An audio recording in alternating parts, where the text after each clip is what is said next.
Hello mga Lods, tuloy tayong mga So Lods, tuloy tayong mga Lods sa hapong ito. So it's more about added, more on added sa electrifying faith. So ito yung pinaka-final na message na dagdag lang. Hindi tayo abutan ng 30 minutes. Siguro maiksi lang ito. Emphasizing lang. So according to the riches of His glory, Ephesians chapter 3, verse 16 until verse 18. So, yan yung will and purpose and commands and helps of God to establish His kingdom here on earth as the second, which is the precepts inner circle for His glory and His name that must be known here on earth, all the universe. May taas talaga ng gusto. So, Romans chapter 9, verse 17, reference. So, that is all settled from heaven. Yung riches of His glory na sinasabi sa title natin, no? That is all settled from heaven. Psalms 119 verse 89. Mababasa nyo yan doon. All His word are settled from heaven. It means to say, all the thought structure of God from heaven as the creator, as the angel to help His hands here on earth are settled already. So ano pa? Reference naman yan is self-electrifying faith. Yung pinag-aralan natin hapon is Matthew chapter 9 verse 20 and verse until 22. Okay? Self-electrifying faith. So, pangatlong reference is settled decisions are needed. Once we reach out the clothes of Christ, kung talagang gusto mo ng changes. So, once we reach out the will and purpose and commands and helps of God just to establish the second, we need first ourselves as seated also. Settled to settled. It means to say, yung pupuntahan mo kasi is totally settled. All the plans of God in your life, all the plans of God, all His plan here on earth and in your life. So, yung settled from heaven, sa panahon pa lang ni Miros, Judges chapter 5, verse 23. Yung sinasabi doon, curse Miros because they are not going to help God's help, no? Mababasa niyan doon. So, that is part of our lesson or learning points related as continues from electrifying faith. Alam niyo na yung mga substance, no?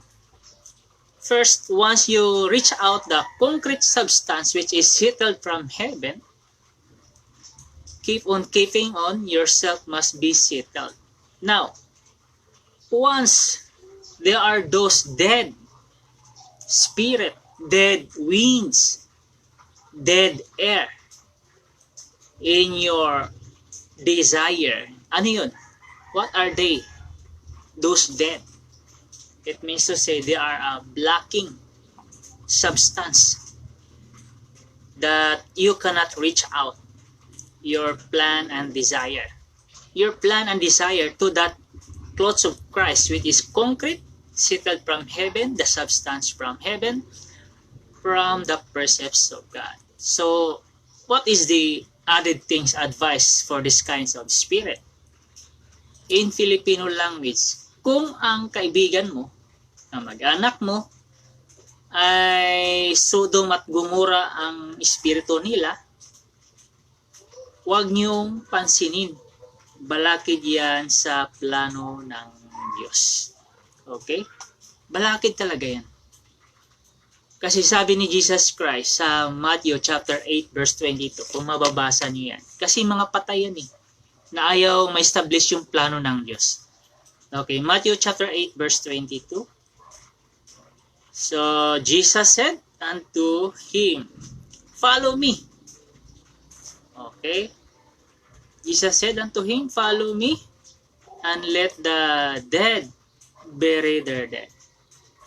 So, it means to say, ayaw ng Diyos na maging balakid sila na hindi matupad yung plano mo at yung plano ng Diyos. Of course, kaya ka mag-reach out kasi gusto mong maitayo ang karya ng Diyos sa plano mo at sa plano ng Diyos. Kasi yung pupuntahan mo ay magbibigay din ng plano para makatulong.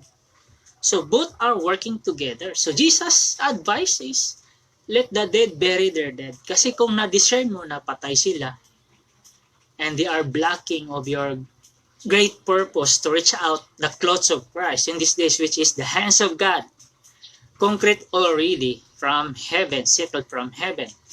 Psalms 119 verse 89. So you must ask God a guidance. So there's a lot of guidance shared already here in this short videos called Reels. No? So all my structure here are pattern and let's say that is a frame of reference. So yun po. Kung makitaan mo na sila ay Sodom at Gomorrah or Capernaum sa ngayon, yung kanilang mga espiritu na patay na ibablock ka sa daan para hindi ka makarating. So use your strength and thought structure that your spirit aligned from the will of God. Lahat yan ay malalampasan mo. And there will be the great change. So, if you are willing to be Jesus' brother, sister, and mother, by a great purpose and will and helps of God, through His hands here on earth, according to Psalms chapter 78, verse 72, as His Father, then leave them those Sodom and Gomorrah or Capernaum spirit. Make a mysterious way from the frame of reference, guidance, advice of God here on earth, as what you heard and as what you've learned. There's a lot of many ways, in a mysterious ways, just to reach out the mountains of God, which is the Zion, and focus and learn something great things for greatness. Self-electrifying faith. Don't forget that. You expend a lot of money. In what way? Just to reach out. Then there are so many dead people. There are so many dead spirit like Capernaum or Sodom and Gomorrah. So, wag ka magpadala sa kanilang isip. You must resist by your decision as your free will offering to God, just to reach out. Kasi kung patay sila, hindi talaga makakatulong yan sa plano ng Diyos at sa plano na gustong mangyari sa buhay. You are always looking forward. Isipin mo yung pamilya mo, bansa na nag-aantay sa'yo. Kaya ka siguro nandito, halimbawa lang kung nandito ka sa Pilipinas. Kung nandito ka, they are waiting for your walk. So you are walking by the talk settled from heaven. So obey God's will, God's plan. Jesus Christ is the way, the truth, and the life.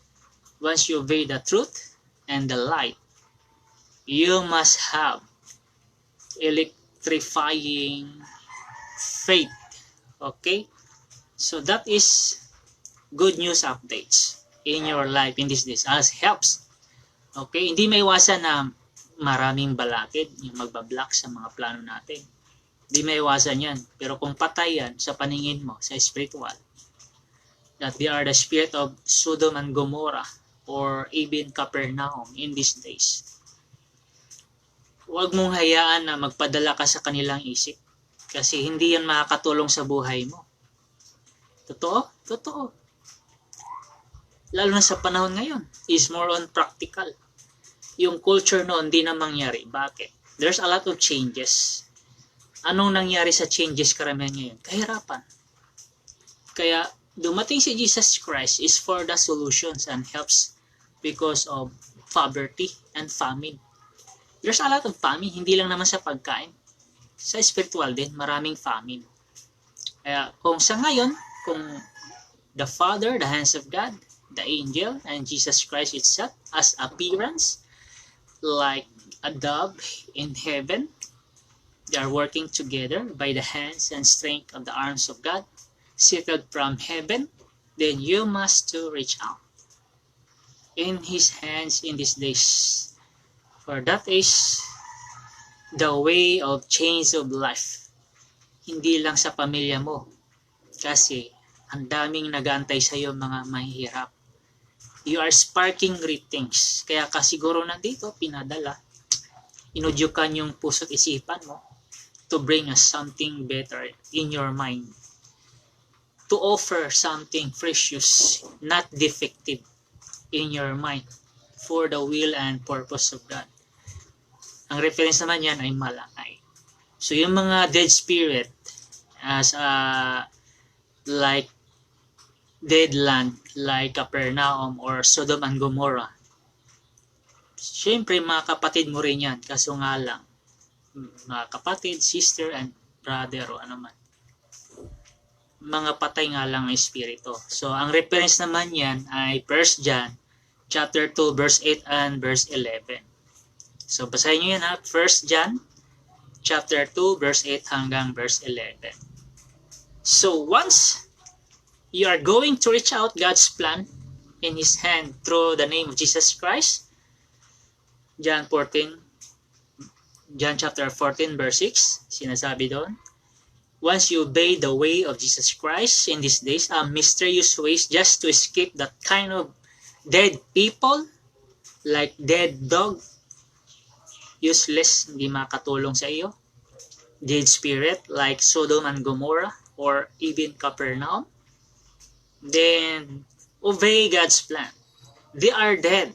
Let the dead bury their dead. Hindi sila makakatulong sa iyo. Hindi sila makatulong sa Diyos. Siguro nandito ka in this world, in these days, in your place today. Like say for example, you are now in the Philippines. Do not waste your time to reach out the plans of God kasi marami nag-antay din sa iyo. Kung halimbawa ako nandito, marami na akong naririnig na example lang ha, so ako ang ginamit ng Diyos. Marami na akong narinig na ang dami nag-aantay sa iyo.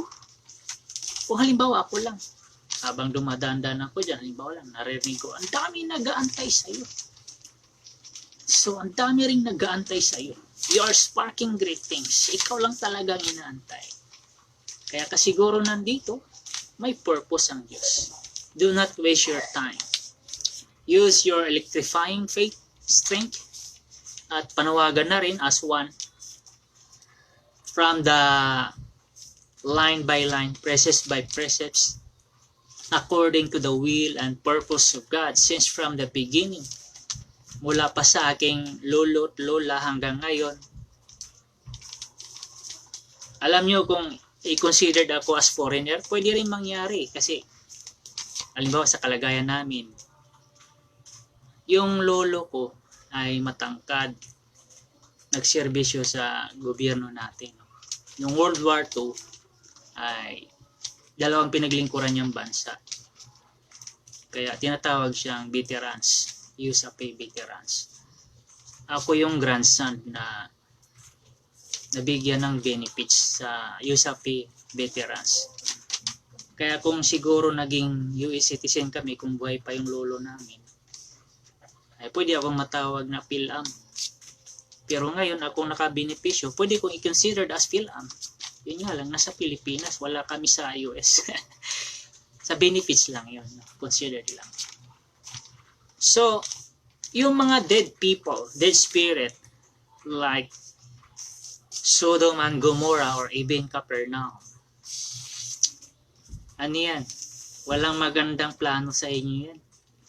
Balakid talaga yan.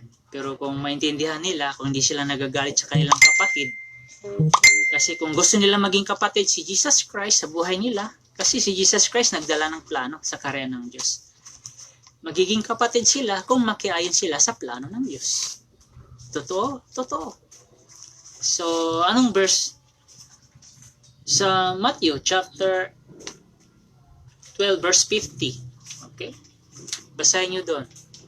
Basahin natin ha. Matthew chapter 12 verse 50. Kung talagang kapatid sila, sumunod sila sa Diyos na buhay, ay hindi sila kaaway ng Diyos. Ayan. Matthew chapter 12 verse 50. Basahin natin. For whosoever shall do the will of my Father, which is in heaven, the same is my brother, ayan, and sister, and mother. It means to say, in deep understanding, you are the brother of Jesus Christ through the hands of God, which is true brother in the spiritual world, even physical, kasi there will be the change and shifting of life once you obey the will and purpose of God. Okay? You are the brother and sister and mother. Now, if your relatives and brother and sister are blocking in your purpose and will and desire, as seated already as electrifying faith in these days by your decision as free will offering with offering, not defective, then you are true brother and sister and mother of the hands of the living God. John chapter 6 verse 1 until verse 15.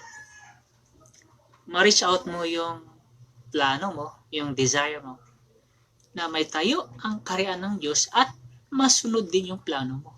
Diba, ang daming magandang plano. Ang dami nakikita ng Diyos yung isip mo na marami kang magandang plano sa pamilya mo. At marami nag-aantay sa iyo. Sabihin natin, buong mundo nag-aantay sa iyo. Ikaw lang inaantay din. Kung may nag-aantay, halimbawa akong ginamit, kung may nag-aantay sa akin, naintindihan nila yung pangaral ko dito. First, kung ako ang ginagamit, they background check my personal lifestyle, my personal life record. Kasi ayaw ng Diyos na magkasala yung kanyang kamay dito sa lupa. Kaya, nasa loob lang siguro ng bahay lagi. Okay, naintindihan ninyo? Kasi may story kasi nung binata pa ako, mga lods. Doon sa kapitbahay namin sa Constellation, malapit sa Olympus, sa unahan sa Almar subdivision. Yung kapitbahay namin na nangligaw ng isang babae doon sa taas, may tsura din naman. Pati babae, may tsura din. May tsura yung lalaki. Yung babae na yun is maraming nakakagusto. Kasi maganda. Tapos dayo lang yung lalaki, pamangkin nila, yung kapitbahay namin. Dayo lang kasi first time siguro naligaw doon sa tinirhan namin kasi kamag-anak. Nabighanay doon sa babae doon sa taas na maganda. Nang ligaw kasi itsura. Tsaka magandang tayo. Alam niyo mga lods, nabalitaan namin isang linggo lang patay. Dami kasi nagkagusto. Binaril yung binata. Iyak silang lahat kasi siyempre sayang, di ba? Laki niya, makatulong na sana sa pamilya. Dahil lang sa babae doon namatay. Binaril eh. Kaya you just analyze kung ang sitwasyon yung sitwasyon ng kamay ng Diyos dito sa mundo is like for example, ganun ang buhay niya. Na background check niyo yung kanyang buhay. Halimbawa sa aking buhay, no? Nag-iingat din siya sa papel, sa mata ng Diyos, at sa plano ng Diyos, at sa mata ng tao. Kahit marami nang nakakaalam ng mga tao, pero nag-iingat pa rin. So, ang situation doon, kailangan mo lang umunawa. Once you have an electrifying faith to reach out the substance of God which is settled from heaven. Settled to settled. Kasi ang pupuntahan mo kasi, settled na lahat yung plano. Na isi-share sa iyo na marami ding nag-aantay na mga mahirap. Kasi ang kingdom kasi ng Diyos nakadesign sa mga mahirap. Kaya panay tirada sa Word of God patungkol sa kalagayan ng mahihirap. Sinong tinitira? Yung mga nasa gobyerno, humahawak ng batas para maunawaan nila. So prangkahan baga. Kasi para matauhan, hindi sila magnakaw. Para makapenetrate yung plano ng Diyos na matulungan yung mahirap. So marami nag-aantay sa iyo in these days.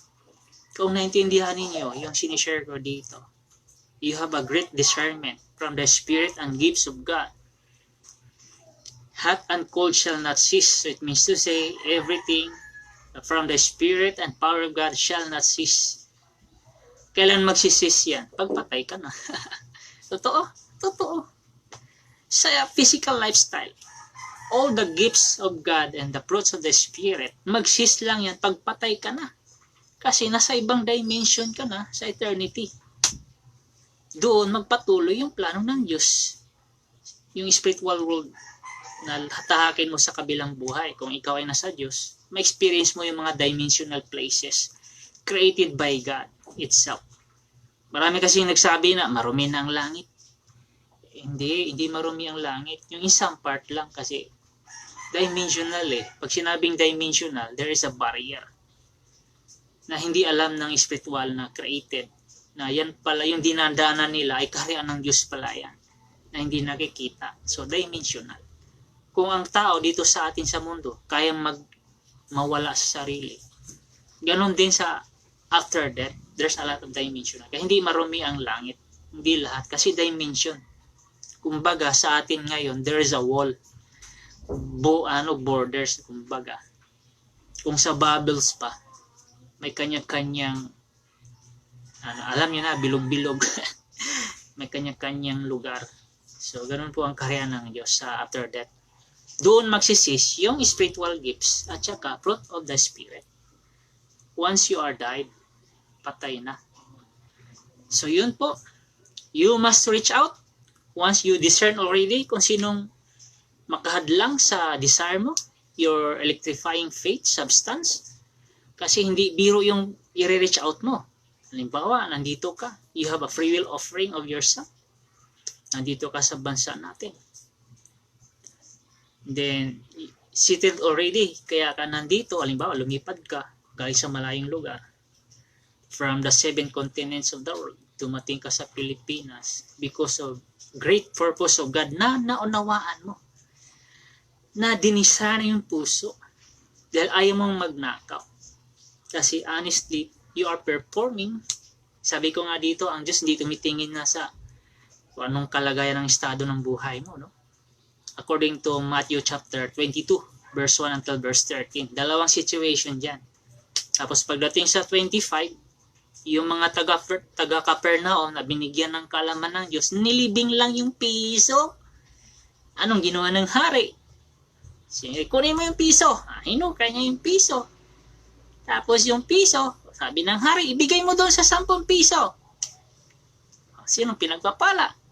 Yung pangalawa, tsaka yung pangatlo. Yung una, stagnant, nakikinig lang. Yung taga-Capernaum, nilibing lang yung piso, yung plano ng Diyos kasi walang tiwala. Kasi tingin nila sa tao ay gumagapas na hindi sa kanya. Ibig sabihin, nangangani na hindi sa kanya. Yung hari, yung Panginoon niya. Baga, masama ang tingin nila. Ano namang reference ng masama na hari na yon? Kung magbasa kayo sa Old Testament, makikita niyo yan kung sinong reference niyan.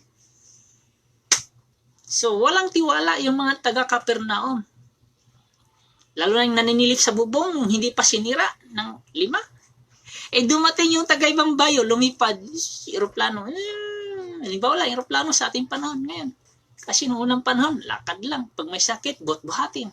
Diba, binuhat nila, Mark chapter 2, verse 1 until verse 5. Yung paralitiko, walang madana sa sobrang dami ng tao.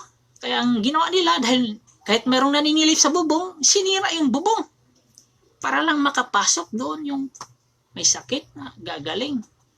Yung 4 na yun, mayroon ding self-electrifying faith. Magaling lang kanilang dinalang paralitikong naniwala din. Silang 5 naniwala. Yun nga lang, yung isa may paralitiko. Gumaling. Oh. Yung mga nasa frequency, yung nasa bubong na naninilip lang na nakikinig kay Jesus Christ, yun yung nagtanim si Jesus Christ ng kaalaman. Baga sa pera, binigyan sila ng pera, nilibing lang. Kaya ang nangyari ni Sapira at ni Ananias, namatay. Kasi nagnakaw.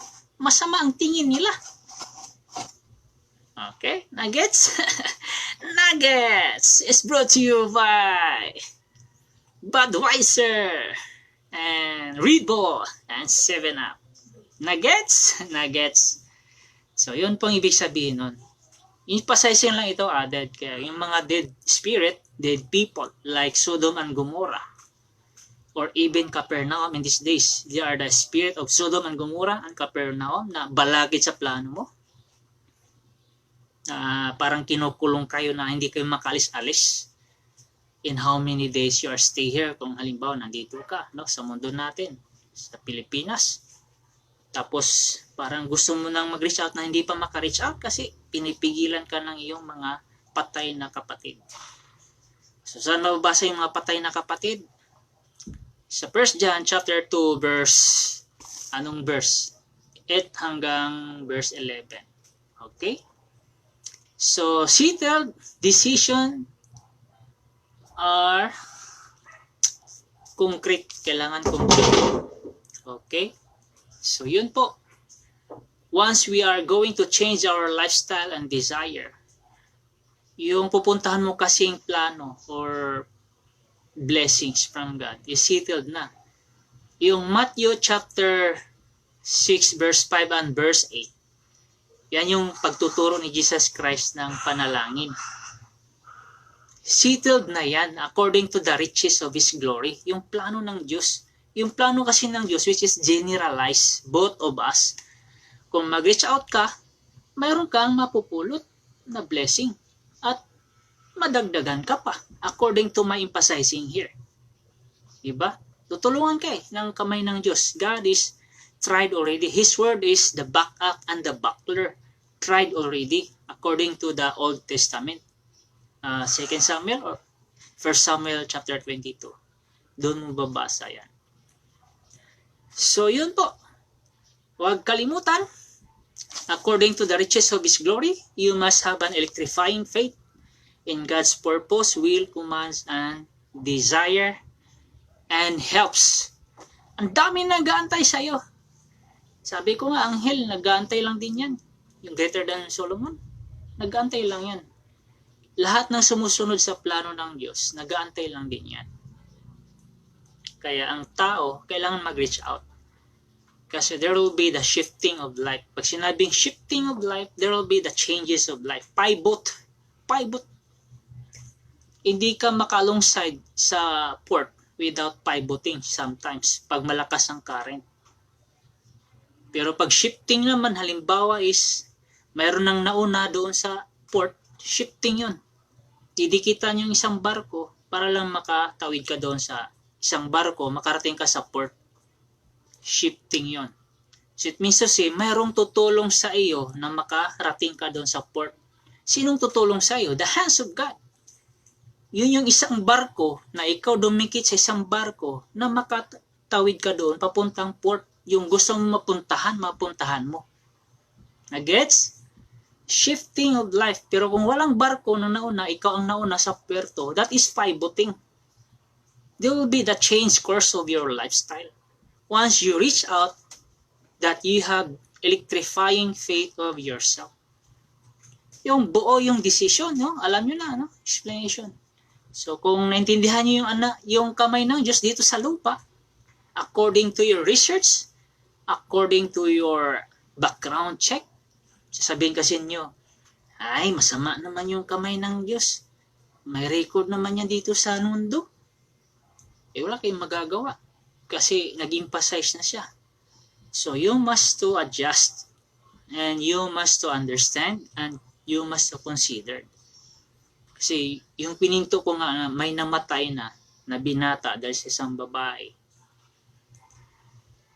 Kasi yung Revelation chapter 21 verse 9, that is the great plan of God. Hindi mabuo, hindi ma-establish ang plano ng Diyos to establish the second, the will and purpose and commands and helps of God here on earth for the sake of the poor people and the sake of the famine of the land.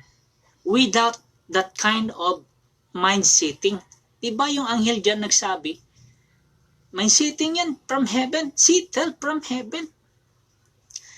Yung diniktahan ng Diyos sa kanyang puso kung sinong babae na yan na ipapartner sa Lamb sa Revelation chapter 21 verse 9. She experienced a lot of winds and dead spirit. Yung mga espiritu ng Sodoma at Gomora at Capernaum. Maraming mga salitang harang para hindi makarating sa paroroonan. Kaya ang ma-advise ko lang, ignore mo yung ganyang klaseng tao kasi patayan sila. Anong sabi ni Jesus Christ? Hayaan mo yung mga patay na ilibing ang kanilang kapwa patay. Ibig sabihin, gusto ng Diyos, tuparin mo kung anong sinabi ng Diyos sa puso mo, sa decision mo. Kung nandito ka man sa Pilipinas, reach out the plans of God. Ang dami nag-aantay sa'yo. Settled yan. Settled from heaven. Yung Revelation chapter 21 verse 9. Plano na yan. Pag wala yan, yung verse na yan, hindi matupad yung expectation ninyo. Kasi ang dami pa nang nagnanakaw ngayon, nag-aantay lang sa pagkilos ng Diyos. Ang baga, buaya ba? Sasabihin ng mga magnanakaw, pag na-share yan, yari, unahan natin ang Diyos. Impyerno kayo. Kasi walang acknowledgement sa inyo, nagnakaw lang kayo sa frequency. Hindi kayong punta sa langit. Pa sa sinasabi ko, lahat ng uri ng pagnanakaw na walang acknowledgement galing sa kamay ng Diyos. Halimbawa, kung akong ginagamit, walang acknowledgement na mag-operation ka dyan, impyerno ka. Kasi pagnanakaw yan eh. Diba? Yung nag-reach out lang, yung settled from heaven, from your concrete decisions na settled also. Kasi yung pupuntahan mo is concrete already, settled from heaven. Yung mga helps ng Diyos sa buhay mo, your desire, and the desire of God, and the plan of God to establish the second. Generalize yan. Kaya pag may nag-spark yan, sabi ng mga mahirap, bilisan mo, ang dami nag-aantay sa iyo. Nag-antayan lang. Yung magnanakaw nga, nag-antay lang eh. Pero hayaan mo sila, huwag mong pansinin. Mga Sodom at Gomora, Capernaum, mga espiritu niyan, mga patayan, puntang impyerno agad yan. Walang acknowledgement sa kamay ng Diyos. Yung may acknowledgement lang, acknowledge na mag-perform operations ka sa plano ng Diyos, according to the riches of His glory, your desire, and the plan of God, mangyari yun. So, added lang ito mga Lods ha. Thank you very much. Yun lang po. Kung naintindihan ninyo, shout out na lang sa lahat ng mga watchers. No? Yung mga nanood, mga silent viewers, yung mga malalaking tao dyan, na hindi ko nakikita, pero nakikita ko sa aking visualized visions. At nakikinig kayo ngayon. So, yun lang po. God bless. Use your arms and strength.